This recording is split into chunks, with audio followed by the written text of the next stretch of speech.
It's heavily rumored that Sasha Banks and Naomi are going to be making a triumphant U-turn and we're coming back to WWE. We're going to talk about the latest speculation in this saga on today's show of WrstlXtra. Stay tuned.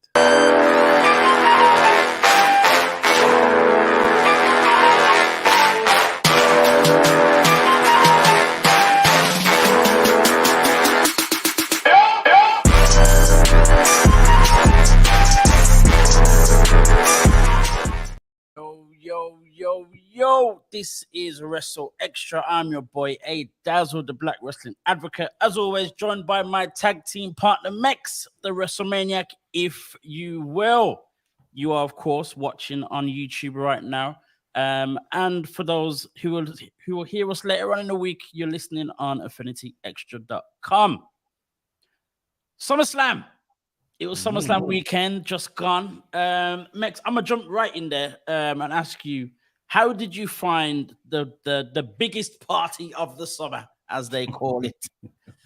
It was a good show. All around, it was a really good, fun show. A good culmination of the current storylines of what Vince was working on. And obviously, Triple H took control for the last week or so of the storylines. He put on the show, if you like, and, you know, some good stuff happened in that show, particularly an outstanding main event. Last man standing match, and yeah, now it's kind of like, you know, the season finale, and we're into this new era, and we can see some changes already. But as a whole, SummerSlam was very good because going into that show, it didn't look all that, but yeah, they pulled it out on the night.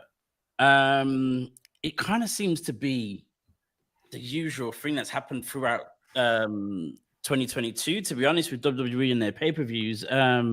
Build-ups just don't seem to be living up to what we used to or what we want. But on the night, we get at least, if not great, if not good, at least a decent pay-per-view.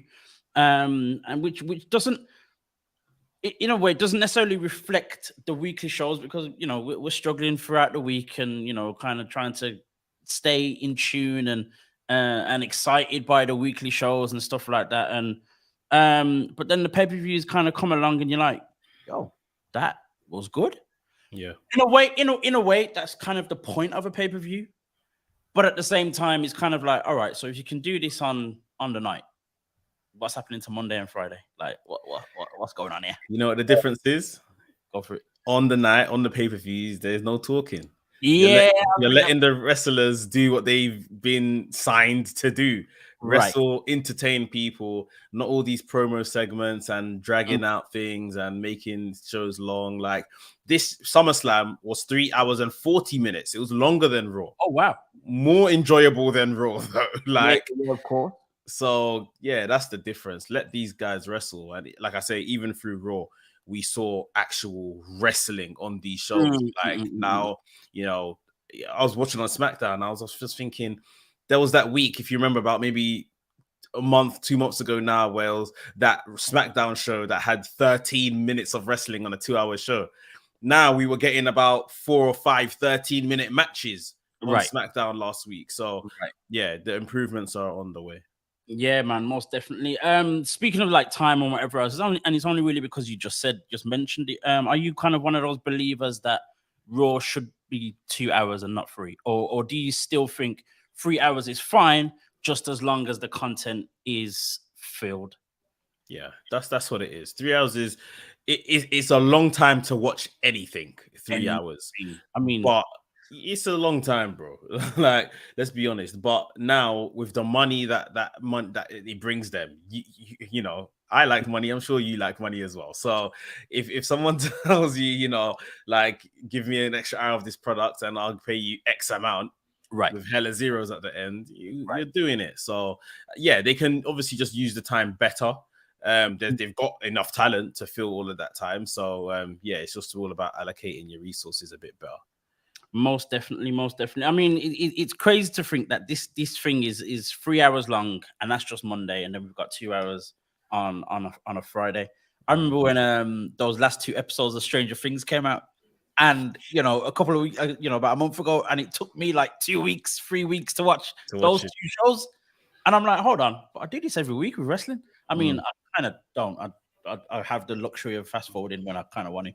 But at the same time, there are people out there that watch the full 5 hours every single week.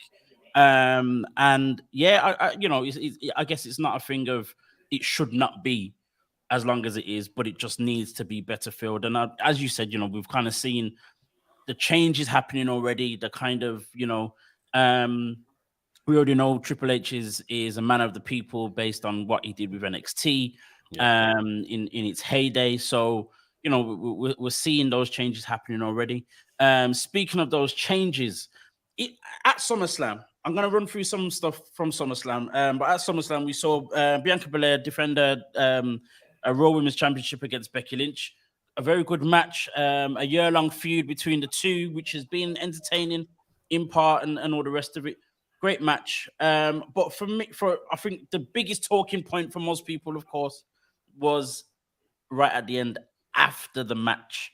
After the match, of course, we saw the return of Bayley. And we also saw a return and an introduction all at the same time of both Dakota Kai and Io Shirai, now called Io Sky. I like that name. It's all right. I'm not too versed. That's how you do a name change.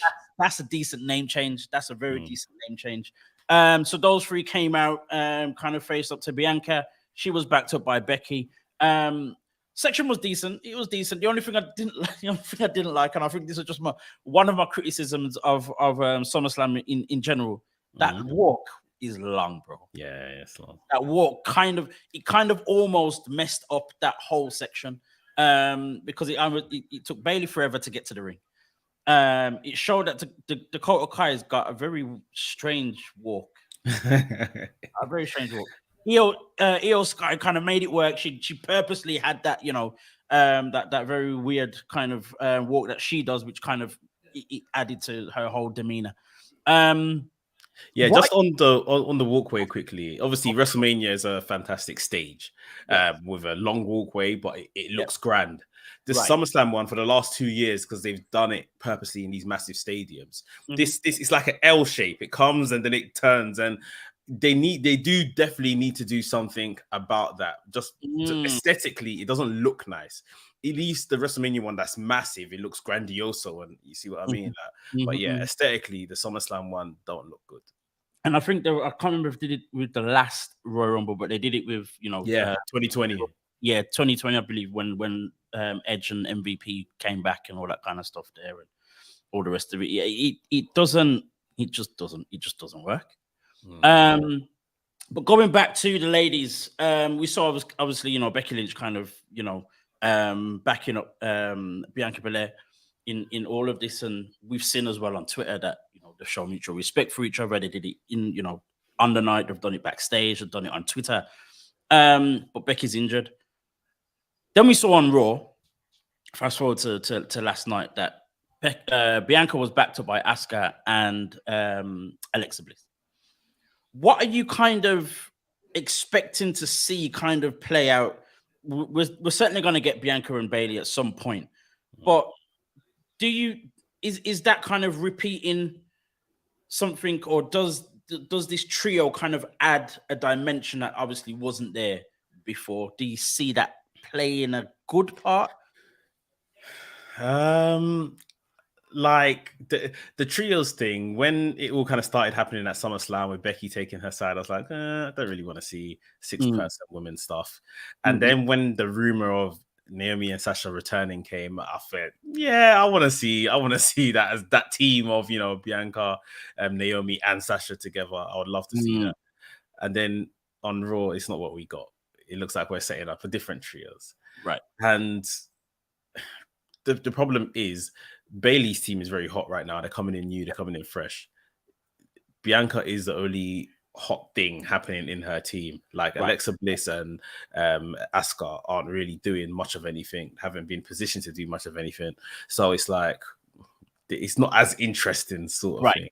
Right. And yeah, I don't really want to see Bianca here. I think we need to kind of put some reverence and respect. It's not to say the world champion, the women's champion, can never be in any tag team feuds, but I just think they need to flesh her out more before we get the eventuality of her dropping this title wherever it's going to come. I think the focus should really be more so on Bianca and Bayley, their feud. Keep it with just those two. Of course, Bayley's backed up by these two ladies, so she kind of, Bianca needs a bit of backup. But I'm fearful, as you said as well, like that it's gonna be more of these 6 women than it is the 2 women. And that's a worry for me. I don't know how this one's gonna play out. It's kind of a wait and see. It can easily go down the route that we want it to be, with it being the focus of Bayley and Bianca. But I'm kind of they could easily do a thing where it's Bayley on Bianca and then the other 2 do the tag team thing and have their own feud. But yet, we just know that they're a trio. But who knows? Moving on to other stuff from SummerSlam quickly. Bobby Lashley defended his United States Championship, defeated Fury relatively easily. Fury tried to hit him with the briefcase before the bell started. And all the rest of it. But now that we now know that Lashley's next challenger is Tommaso Ciampa. Triple H's son. I almost feel as though this is a little bit forced. Not to say that Ciampa isn't a decent contender, but given his run so far in the WWE, it feels a little bit. It does. However, I think more than anything, Triple H is playing off something. Like he's obviously just arrived, right? And he's arrived, and from all what's been said, everyone's saying, "Oh, Ciampa for the last few weeks has been brilliant backstage. He's been doing this and he's been doing that, and he's listened to what he was being told and he's executed it brilliantly and stuff." Yeah. So it's almost like Triple H has walked into parents' evening. And everyone's saying good stuff about his son, and now I'm gonna reward my son. You lot said it. You see what I mean? Like, so it's almost that kind of situation. And I was even gonna ask you, the real scare and the real force would be if Ciampa wins next week. Do you see that happening with the the sudden acceleration of Ciampa's character? Yeah, you know what? I kind of wouldn't be surprised. I do actually see more of a stepping stone for Lashley, but then if he does lose it, my hope would be that would mean better things for Lashley. Yeah. I can see that happening. I wouldn't be too worried about what happens with Lashley afterwards. But at the same time, it would still feel forced if Ciampa was to win. But I guess it's doable with him being with The Miz and, all the type of heel shenanigans and whatever else that could go on in order for him to actually win and all that type of thing. And then we get The Miz versus Ciampa because The Miz is going to be jealous that Ciampa's got a belt and he doesn't, and he's supposed to be the star guy and blah, blah, blah. So we're going to get that at some point for sure between those two. Andrew says here in the chat, Ciampa is not winning. Lashley will beat him. One thing I will say, I did enjoy, there was a vignette selling the legacy of the United States Championship, which was just perfect because I felt like, if Roman is going to be this champion across 2 bands, through that vignette alone, you've elevated the United States Championship. And now, Bobby Lashley is the champion, and it makes Bobby look very good. Bobby's obviously been a world champion twice in the last year or so. So there's no one better actually to hold that belt if this is going to be the top title on Raw. So yeah, I think he should beat Ciampa. I would be very, very shocked. The one thing I just clocked hours ago is that next week Raw is in Cleveland, the hometown of Johnny Gargano. So I don't know whether that plays into Ciampa winning, or if Ciampa tries to win by some nefarious means and Gargano stops him. If Gargano comes at all. But I guess it's something to think about. Interesting indeed. I think for me, as you said, we've got Lashley as the United States champion. It's the most prestigious championship that we're gonna see on Raw on a weekly basis. There's a great place for him to elevate it and all of that. Given the other 6 men that were involved in these 2 triple threat matches and whatever else, could we have? I'm guessing I'm kind of answering the question already, but could we? Who would have been actually a better contender in your mind out of those 6 men that were involved in order to kind of elevate both Lashley and this championship? To elevate Lashley and the championship, I guess there's only one other name you could go for. It's probably AJ Styles.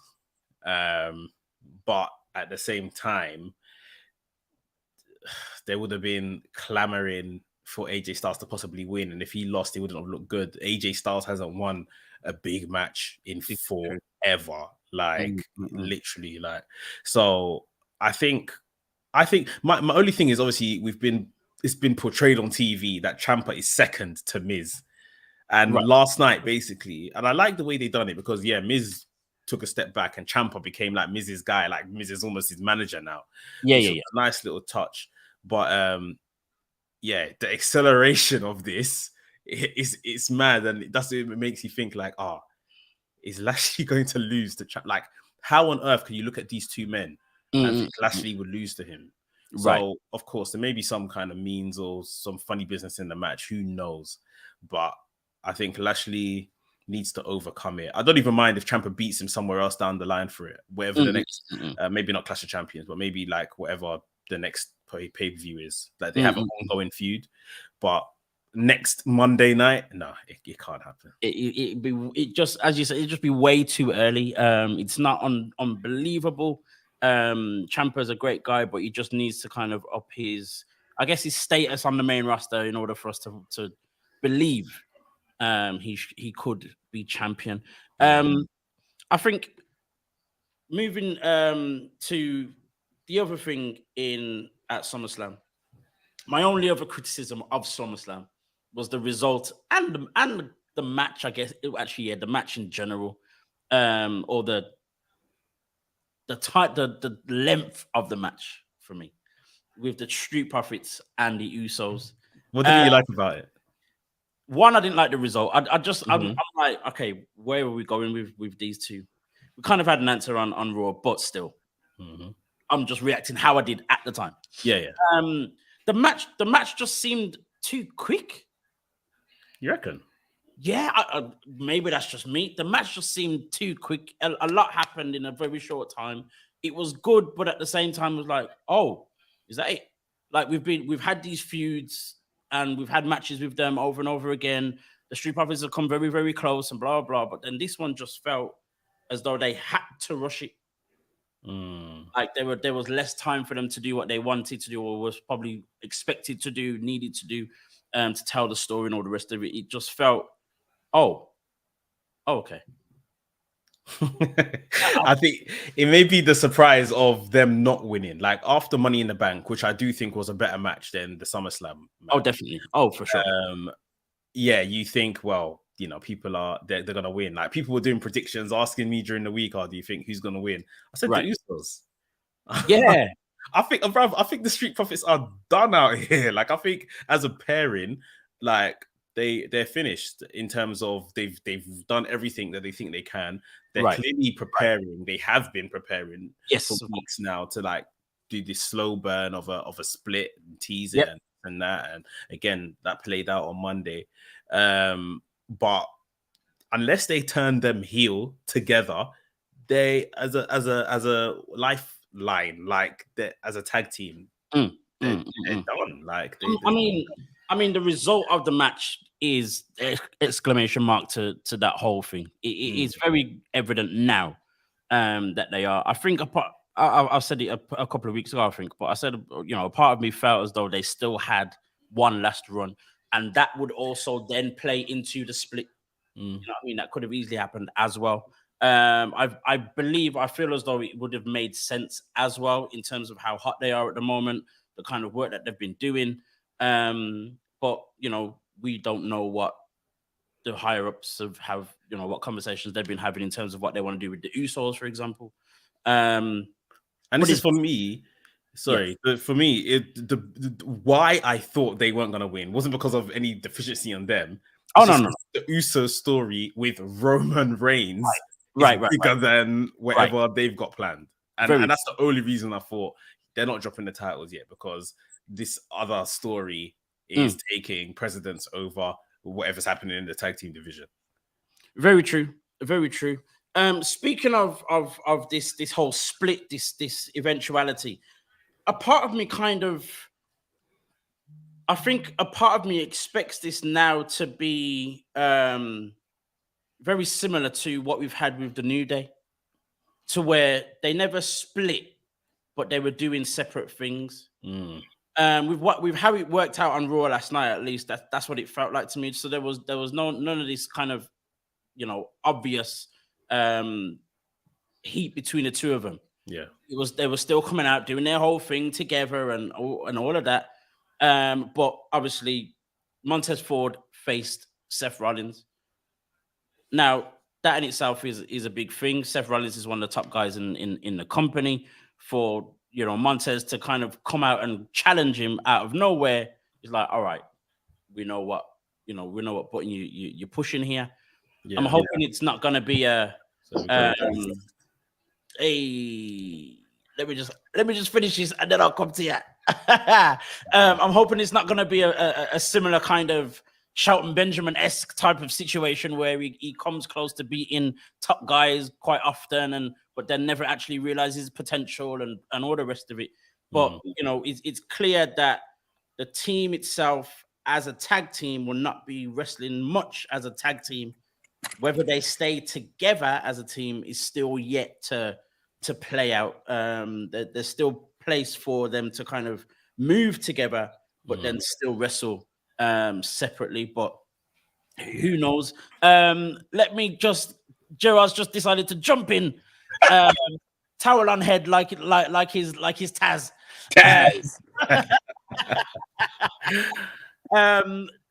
It's the first of the month, of course, and obviously, WrstlXtra is always bona fide. We welcome Gerard Bonner with us.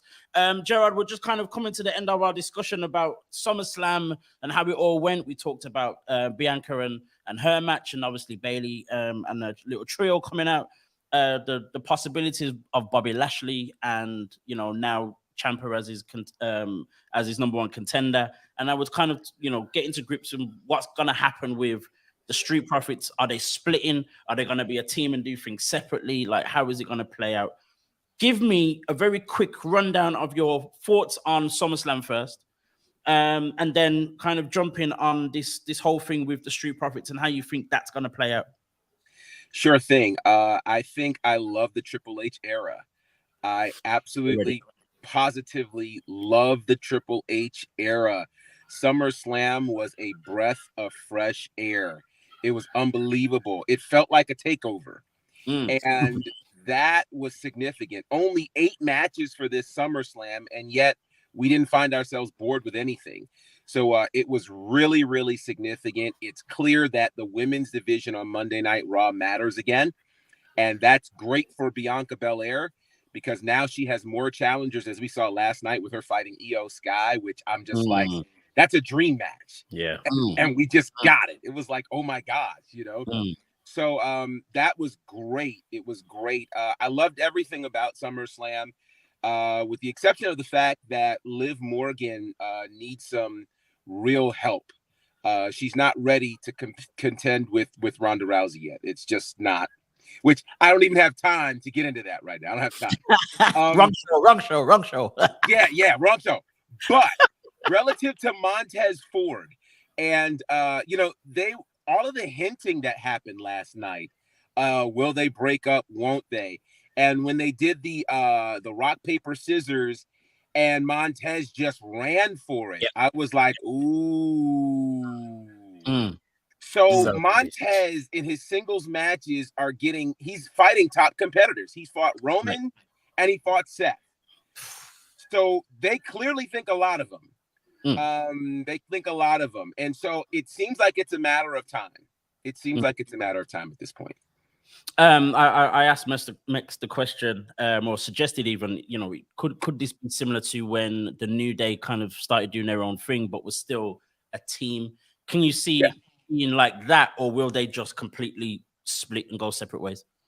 I think the beauty of having Triple H in charge is that we now evolve in how we break up teams, right? Like everybody doesn't have to go through the window of the barbershop anymore, right?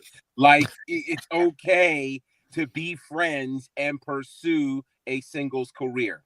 Right. I think the chemistry between these two would make it very interesting to watch them both support each other as they embark upon a singles career. Now, if they do it where only Montez wants to go and Angelo doesn't, then this could potentially turn into something different.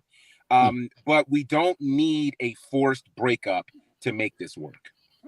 Nah, not at all. I don't think you know what, with the hope and the excitement of this now Triple H era, I think we will get a very well played out scenario, regardless of what the result actually is. Let's move on. And speaking of tag teams, let's get to the juice of this show today. Of course, there were all the rumors and ramblings of the fact that Sasha Banks and Naomi have come to an agreement with the WWE and could be returning. We all were like watching Raw, expecting it to be last night, but it wasn't. But at the same time, we are still in massive excitement of the fact of these two ladies coming back. I think, Gerard, it was you that actually kind of told me first, or in our little group, about this. Have you found out anything more? And how are you feeling about this possibility of them coming back? So I certainly have been searching quite a bit to see if there are some other spaces that are talking about it and giving details, and there aren't. And so it's kind of almost, God, I don't want to say it like I don't want to say it like that, so I'm gonna avoid it. What I will God. I'll say it like this. It's like one of these rumors that it's almost like the Illuminati at this point, right? It's like, does it exist? Doesn't it exist? Maybe it does, maybe it doesn't. I think at this point we'll believe it when they show up on our television screens. Now, with that said, I think the fact that the details are hush hush is a very good thing. I think if you look back at earlier this year, the whole Cody Rhodes thing kind of got spoiled, when people started leaking like, hey, he signed, blah, blah, blah. And obviously we didn't see it until Mania. So really it's kind of not true until they show up on our TV screens. And so what I do think Triple H does well is he's the master of the surprise. Case in point, SummerSlam. None of us saw Io or Dakota Kai showing up. No one. So I think he's gonna pick the right time to bring them back. And if the presence of Io and Dakota means anything, it could mean that they could be building a tag division for the women again and creating a space for Naomi and Sasha to shine. I got to think Triple H is going to roll out the red carpet. And as Dakota says, they will know how to play the game. Yes, very true. With Bailey, Io, and Dakota, we found out that whole trio was an idea for months and was constantly rejected by Vince. Yep. Obviously, now Vince is gone, and Triple H has said, "Well, my time now, so we're doing it." So we've got that already. We're hearing these rumors, as Gerard, as you rightly said. There's this great kind of excitement now that we've got a team in Dakota and Io that could be built up to face Sasha and Naomi. Mex, how do you think they come back? Do they come back with titles in hand, or do they come back in a different way? How is this one going to play out? They come back with titles in hand because they never lost them and they were never publicly stripped of them. Nope. But I'm here for chaos, and Bailey and Kai and Sky should beat them on their first night back for them titles. Interesting. You Let- know what? Let the cheers descend into boos, and that will help. Obviously, this new faction establish themselves a lot. Very true.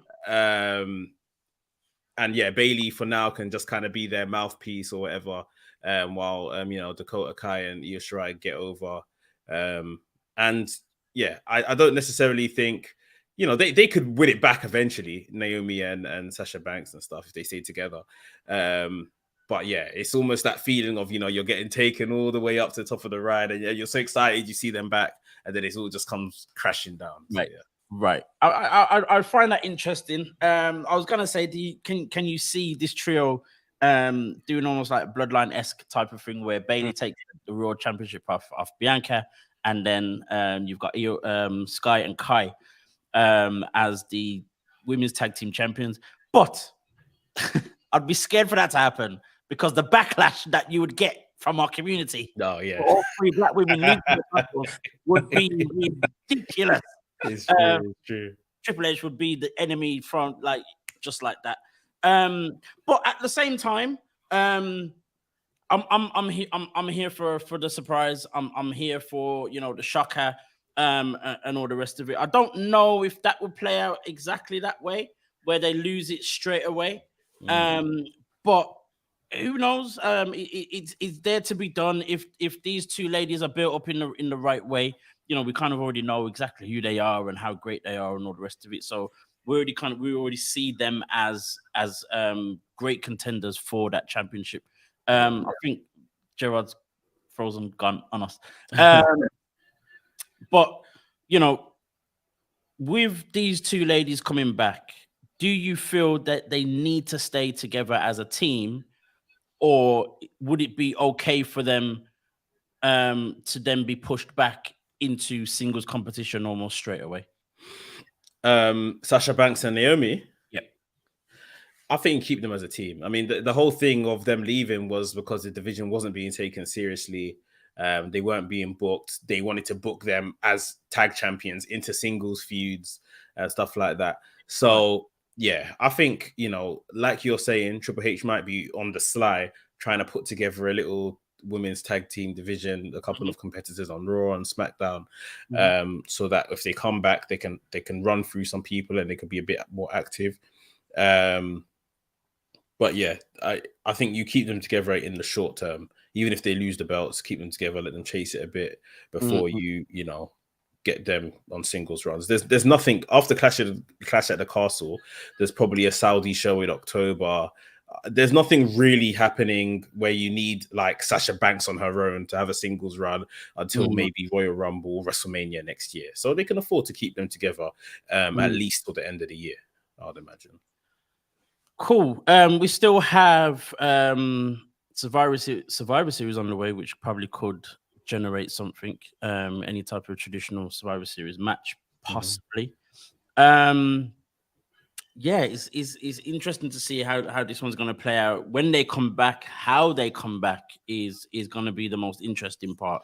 Gerard mentioned, Triple H may, more than likely roll out the red carpet, and that could mean a lot. With the way they come out, they come back with the belts, of course, and all that kind of thing. So I kind of almost see Bailey, Kai and Sky kind of running roughshod on this women's division for a while, and then Sasha and Naomi come back to kind of save the day more than anything else. And then we get the tag team feud that we want. Gerard, come back. Hi. Hi, man. I'm sorry. That's all right. So good. So good. Moving away from WWE and in AEW, we saw Ricky Starks defeat Danhausen. Then the cocky Ricky Starks decided that he's gonna carry on with this open challenge and put his FTW championship on the line straight away. And out comes Hook. Again, Gerard is paying homage to his dad.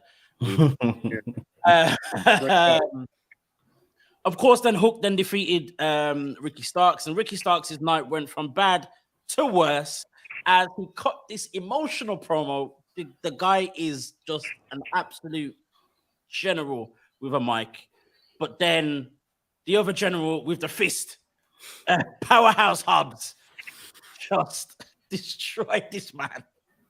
Like they haven't been best friends for the last year or so. You know. What Max? What are we expecting from this now? Is this a Ricky Starks push? Is this a Powerhouse Hobbs push? Where are we going with this right now? Firstly, this whole thing from Ricky Starks' first match with Danhausen right to the end of Hobbs taking him out is probably my favorite 15 minutes of AEW TV since their inception. Like, this was brilliant. In this 15 minutes, I understood Team Taz. I understood the FTW Championship, and that it is a prop still, yes, but for Team Taz, like it just made so much sense. And Hook should keep that title until Hook wins a title that is recognized in AEW, and then retire it, and then we never see it again. Yeah, that's the first thing. Starks. This guy is world class. This guy is world class. Like, from the moment the promo before he even came out against Danhausen, the little vignette they played, brilliant. Came out, made short work of Danhausen. Cool. Then he said, "Do you want someone else?"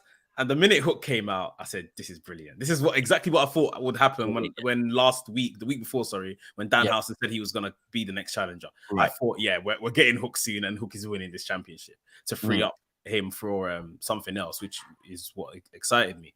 And then obviously with just a promo, he turned to a baby face, literally, like in seconds. And then obviously Will Hobbs did what Will Hobbs did.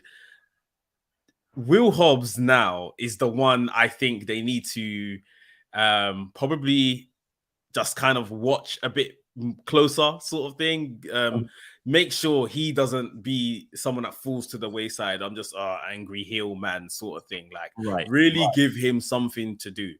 I wouldn't even half mind if he wins the TNT Championship from Wardlow, and then eventually, Starks and Hobbs eventually clash for that championship, and that's where their feud actually plays out. Maybe, I don't know if this is going to write off Starks for any amount of time, but I always feel in these situations, the person that was perceived as the weaker character should be the one that they focus on in the first, set-in sort of thing, to kind of just push them forward, give them a foot forward, give them a head start almost, because we know Starks is going to catch up and overtake him. So give him a little head start, give him a push. The title is not necessary, but just really make Hobbs be recognized. And when Starks comes back, we know the excellence is waiting. But yeah, this was brilliant. Like, from start to finish, this was really, really good stuff. Gerard, how have you kind of seen this evolving of Ricky Starks, even just in the last few weeks or months, with Team Taz kind of being a little bit more relevant as a tag team, them doing great work in the ring over the last few months, to now we're getting Ricky Starks, and just as Mex said, that 15 minutes of brilliance just from him alone and what he's been doing. How do you see Starks as a future competitor in AEW? Well, I'm glad we're talking about this so that the intentionality of my Team Taz attire right now to be recognized. Ricky Starks is brilliant. I've been following his brilliance since his ascent to the NWA TV Championship. Right. And he has been, the real challenge he's had in AEW was injury. That injury that he had derailed him for about a year, and prevented us from seeing the real brilliance of Ricky Starks. That segment legit was the most emotionally connected I've been to all things AEW. And I've enjoyed AEW. But the emotion that I felt when with the way that the whole thing went down, showed the brilliance of Ricky Starks. He is the common thread with all of that. This whole moment, I mean, the greatness of Hook winning that championship from him, but then him greeting Hook, and then like taking that moment to give a promo that we went, yeah, you are that guy. You are that guy. And then like we couldn't even fully enjoy it because here comes Hobbs. And it was so brilliant and yet so emotional. Yeah. Because we were vested in that tag team. You know, we wanted to see where they were gonna go. We wanted to see what they were gonna do. And now it doesn't look like that's going to happen. And I mean, it was so emotional that the announcers had a hard time gathering themselves to move on to what's next. So that's how you know a great piece of business actually happened. And so I think this means that we can start to begin to see the ascent of both Hobbs and Ricky Starks. And Ricky Starks, man, he's what they have been needing, and they didn't realize it. You know, I think AEW initially built themselves around wanting to have, you know, these 5-star matches with 7,000 false finishes, et cetera, et cetera, et cetera. But what they really need is a Ricky Starks, a guy who can get it done in the ring and on the mic and connects with us. And so Starks, gold is coming for him soon. We talked about, you know, the possibilities and have for so long about Montez Ford in WWE and how great he is, and you know, the potential. For me, it's almost, and not to simply compare these two, but for me, Starks is almost like the product that we're waiting for Montez to be. Yes. Starks has it all already. The only thing we're waiting for is for AEW to believe in him the way we do and say, right, we're sticking the rocket on this guy. It's clear that they know how good he is, but it's going to be an absolutely completely different thing to actually see them pull the trigger with this guy. Again, I'll go back to exactly what Mech said about that 15 minutes, and you know, Gerald, what you're saying about the emotions. You know, we had him defeat Danhausen. There was some comedy in that match as well. Then we had the shocker of Hook coming out. Everyone's getting excited for Hook, and then Hook wins. Everyone's excited for Hook, but we know that Ricky Starks did great in the match as well in terms of selling it and all that kind of stuff. Then we got that promo, and again, as Gerard said, we just like, you know what? You actually are that guy. I did not care about the FTW championship up until about 2 months ago. You know what I mean? And then boom, you know, Hobbs does what he does. What's the great thing about that for me in terms of that story is that we were kind of like, right, these two are doing great stuff together. We want to see more. But since Swerve and Lee won the championships, you're like, and you've got FTR and, you know, the Bucks and everyone else as tag teams who prestigiously are better than Hobbs and Starks. We're not then thinking, right, Hobbs and Starks need to feud with Swerve and Strickland, Swerve and Lee. So we're kind of like, all right, so what do we do with them? Let's break them up out of nowhere. Perfect choice. I didn't think of it. I didn't think it was going to happen, but I think it was an absolute perfect choice. And we are in a place where there's a strong possibility of both of them being pushed. You know, I don't see it as a, you know, as we always say, the kind of, you know, Shawn Michaels, Mike Jannetty type of scenario. We've got a massive space for them to do great things separately. We'll get their feud more than likely straight away. But they can both go in different directions on their own. But my biggest worry, and always has been since Starks turned up in AEW or when we knew that he was going to be there for a long time or signed, is that we won't get what we want or what needs to happen. And that's not just from a, you know, black fan of wrestling perspective. It literally is a fan of wrestling perspective. Sorry, are you insinuating what needs to happen is for him to win the world title? not necessarily the world title, but for that push, or at least the TNT, and for him to kind of be elevated as a singles guy. It doesn't have to be all the way to the world championship. It doesn't have to be that at all. Again, AEW is just full of too many guys that kind of like, all right, who's gonna have to wait in order for Ricky Starks to be the main man? It's not that serious, but at the same time, we need to make sure that Ricky Starks is a regular feature on our TV every single week and in a very prominent position, not just every now and again on Rampage. Yeah. You know what I mean? And for me, that's what it is. He has way too much potential. I think you look at certain stars in AEW and you think to yourself, he could easily do it in WWE. Starks is that guy, like literally is that guy. Triple H has probably been watching the last few weeks, and I'm just like, all right, as soon as that contract is done, please, I beg ya. Regal said that they were watching him for time when they were in NXT. Yeah. That's what I love about having Regal in AEW, because we're getting a whole lot of tea from him in terms of that NXT we're watching and just didn't pull the trigger on. So yeah. But Starks to me, there are people in AEW that feel like AEW. Starks feels like a WWE guy. Right. In every way. And I think that's why and I think that's why you say, Gerard, that he is what AEW needs, because he is something that's very different. In the same way MJF was what AEW needed, because no one else is like MJF in AEW, and MJF is as WWE as AEW will ever get.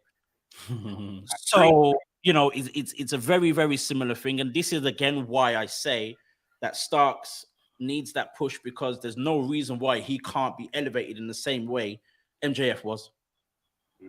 Not one single reason.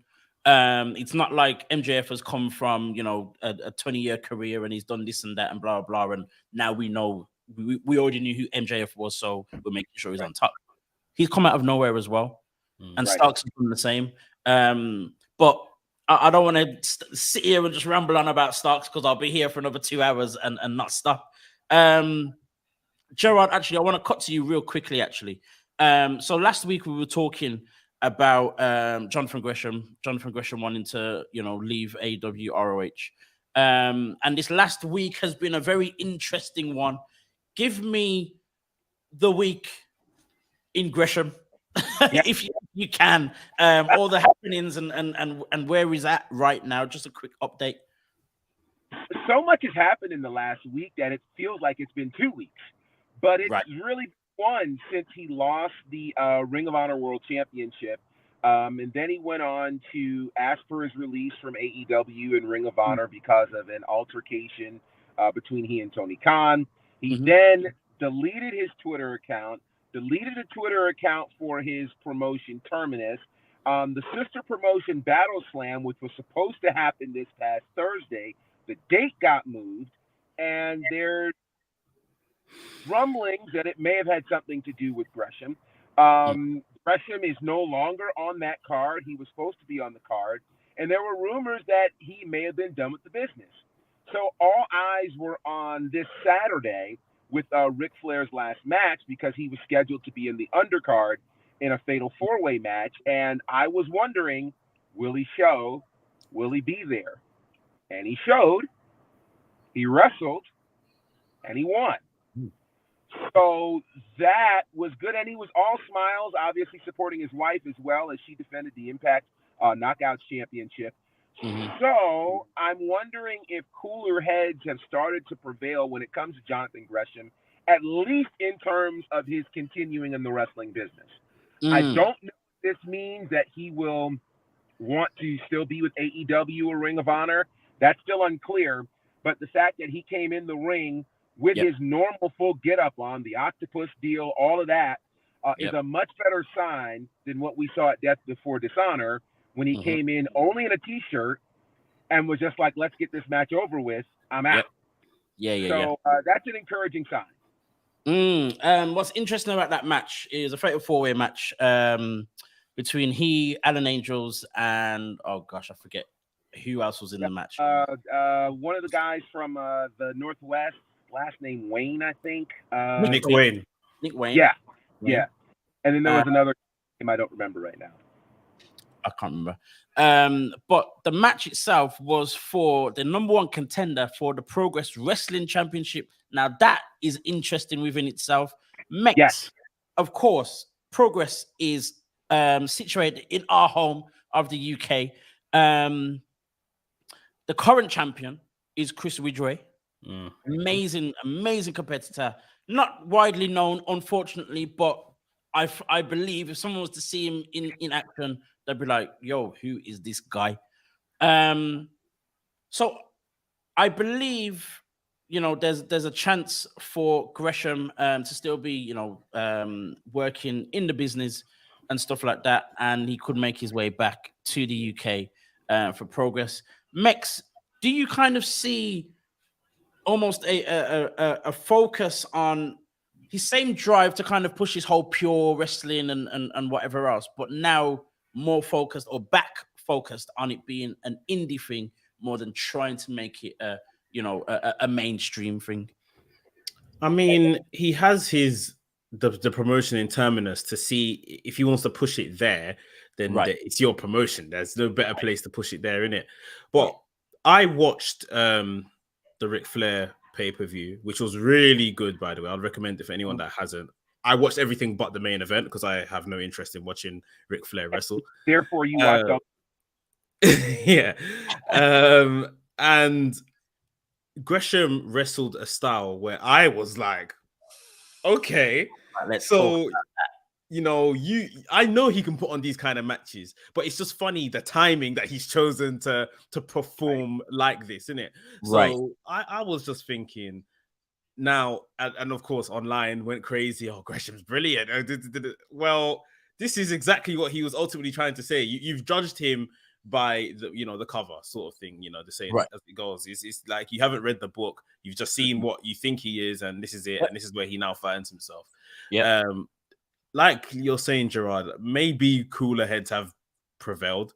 Maybe he's like, well, this is what the industry requires, and this is what it requires for me to do well in this industry, and this is what maybe I'm going to do from now on. So yeah, it was good to see him there. Like you said, he's now number one contender to take on Chris Ridgway, who is brilliant in himself. I think he was meant to face Chris Ridgway for the title before he dropped it for whatever reason. Gresham. Yeah. I think it was injury at first, and then I think there was a decision made for him to kind of just leave it all together. Yeah. And like you said, Ridgway is brilliant. I think Ridgway is still the Noah tag team champions over in Japan. So yeah, he's very, very good. He's up there. But yeah, it's a good kind of rekindling to Gresham's career, I guess. I know it was a 1 week of madness, but yeah, this is something that could hopefully, if he wishes to rekindle with AEW, I guess it's a positive step that he's maybe showing he's got more in his arsenal. For me, I said this on Twitter, but with the clip of Gresham doing his thing, but he looks like Leo Rush. And it was almost like him saying to Tony Khan, well, you've missed out on both of us, mate. So it's amazing. Again, going back to what Mex just said about people reading, people looking at the cover and thinking they know what Gresham is and what he's about. He made the decision to kind of push this whole pure championship thing. And, it was his technical style that kind of got him where he is in terms of his notoriety. So that was his focus. But I've seen 3 different types of Jonathan Gresham this year.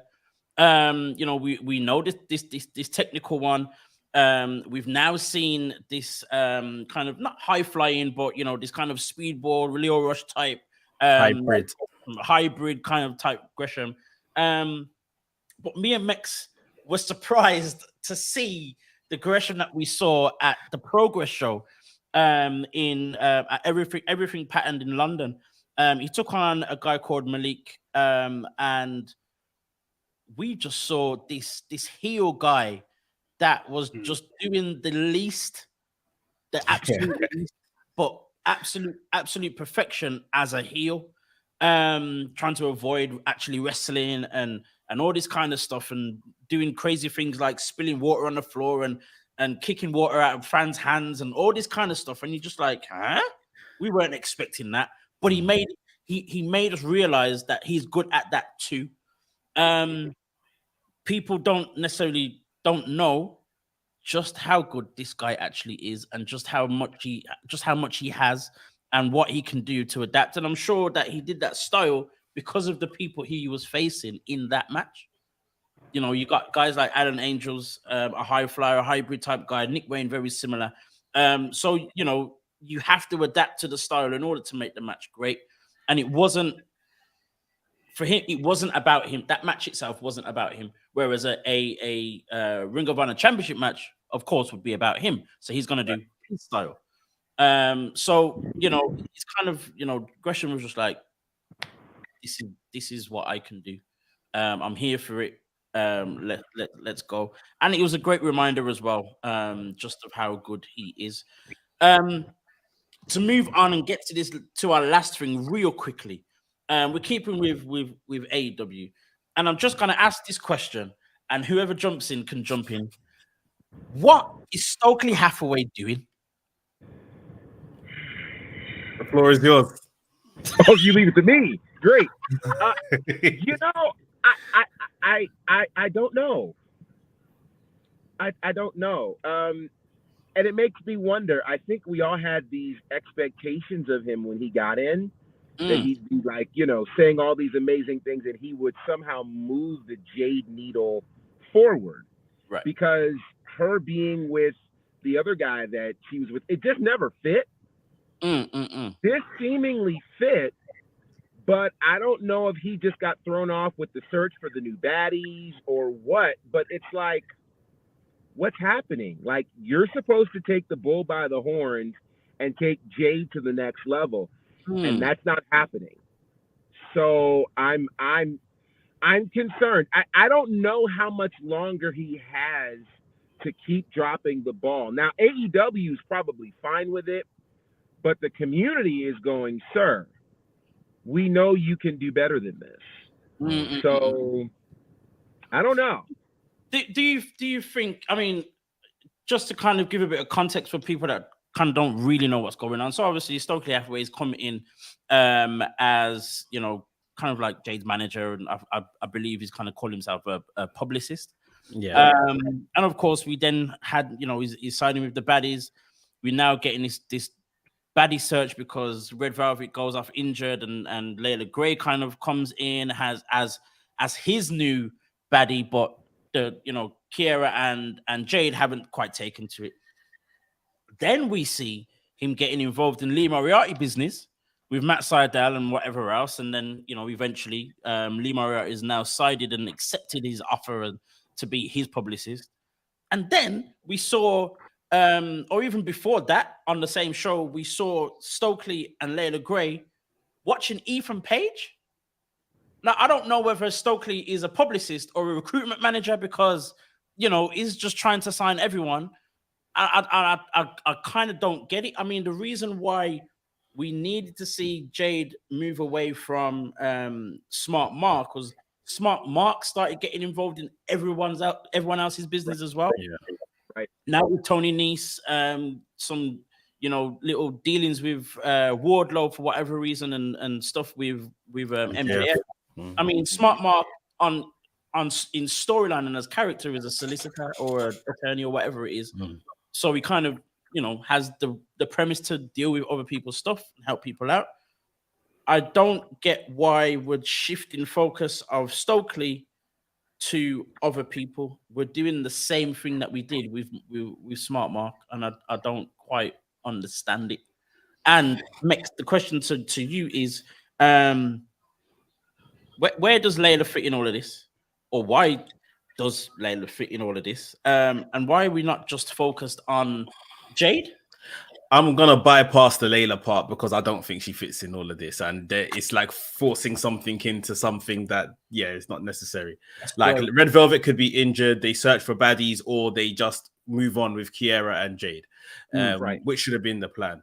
Jade is looking like they're almost looking like he's coming to the end of a tenure as TBS champion, because it just things are dying a bit. Nothing's really happening. I don't know why they've held off so long on the Athena and Chris Statlander stuff as well. Like that would have been the immediate stuff to do. And like Gerard said, like the man that's been brought in to take her to that next level isn't doing that right now. Whether that's him, whether that's how they're booking him, or whatever the case is, Jade isn't looking any better. And I think I mentioned this when we were saying, you know, the 500 days undefeated. Jade, the next 500 days needs to be better, and it hasn't been off to a good start. It hasn't at all. Let's hope there's some kind of turnaround with this, or some kind of answers to the questions. Really, I'm not necessarily all against Lee Moriarty and Stokely Hathaway working together, but I think it just comes at a wrong time. If it was where, you know, if he split away from Jade and then went that way, no problem. It would be fine. I think they're giving him too much to do. And none of it is kind of making sense. I can't see, you know, the baddies with Lee Moriarty and Ethan Page all come out together. That's not going to happen. That's not going to happen. So we're going to get Stokely coming out with 3 different sets of people. Like, this is this classic situation of like, you're going to cuss someone else's yard. Oh, your yard is dirty. Let me help you. Let me fix it. But your yard is a mess. Like, fix your place first before you try to start, you know, fixing other things. Like exactly. Oh man, I mean, we've come to the end of the show. On that note, I mean, I've got to go home and clean my yard too. So, you know, I can't talk about Stokely's. I mean, it's a crazy scenario. But guys, this has been WrstlXtra. I'm your boy Ed Dazzle. This is my tag team partner Mex, and of course, we get bonafide on the first show of the month with Gerard Bonner. You are watching on the WrestleManiac UK YouTube channel. Make sure you like, subscribe if you haven't already, and click that notification bell so you get to know whenever this guy throws up videos, probably about 3-4 times a day. Because he's just on it like that. Also, as well, as always, we never forget our homeboys, the Mandem at Wrestings. Click and subscribe Wrestings on YouTube too. Gerard is here, there, and everywhere on the Faction Show, WWT Live, Southern Honor Wrestling, Battle Slam. What else? What else? Strangely enough, Southern Honor is this Friday, Battle Slam is this Sunday, and I'll be part of a new promotion starting on August the 14th called District Championship Wrestling, featuring a lot of the folks currently in the Nightmare Factory. So, yeah, all kinds of stuff. Nightmare Factory 2 is there as well. Nightmare Factory as well. Yeah. Oh, quick shout out to Baron Black, who won his first match in AEW as well. 150 for Baron Black. Of course, follow this guy Mex on WrestleManiac UK on Twitter, WrestleManiac.uk on Instagram. You can follow me on Instagram, Black Wrestling Alliance, and if you kind of want to, you know, you can follow me too on Twitter if you kind of feel like it. You know, BWA Dazzle. That's where you can find me, guys. This has been our time. This has been our show, and we will see you again soon. See you next one, guys.